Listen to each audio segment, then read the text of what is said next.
మరి సుమారు ఒక 45-50 పాటలు పాడింటారా? 50 పాటలు పాడలేదు. హ్మ్. ఒక 39 ఇలాగ పాడుంటా. అంతే అప్రాక్సిమేట్ 40. అంటే కొన్ని కొన్ని ఇవున్నాయి. యాడింగ్‌వి ఇలాగుంటాయి కదా! హ్మ్. హ్మ్. చేసినవి ఉన్నాయి. నేను పాడిందయితే ఒక 39 పాటలు. 39 పాటలు. హ్మ్. మరి ఇన్ని పాటలు పాడినప్పుడు అసలు ఇన్ని పాడగలుగుతానా?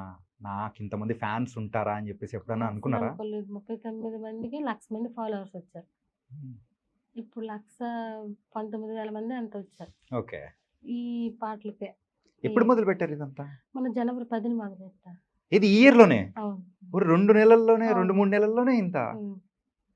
ఇన్నాళ్ళు ఈ టాలెంట్ ఎక్కడ దాగుందమ్మా అని జెప్పేసి అందరూ అనుకుంటున్నారు తెలుసా? అవును. అలాగా హ్మ్. ఎక్కడున్నావమ్మా నువ్వు ఇన్ని రోజులు? హ్మ్. ఎక్కడున్నావమ్మా? ఏ ఊరమ్మా మీది అని ఆమె. ఇంతకీ ఏ ఊరు మీది? మాది పాయికపాడు. హ్మ్. మా అత్తోరూరిది. హ్మ్. మా మా హస్బెండ్ కొంచెం హెల్త్ ప్రాబ్లమ్ అయ్యి అమ్మాళ్ళ ఇంటికే వచ్చేసా. హుహు. ఇప్పుడు అమ్మాళ్ళ ఇంటికాడ ఉంటున్నా మరిపిల్లో.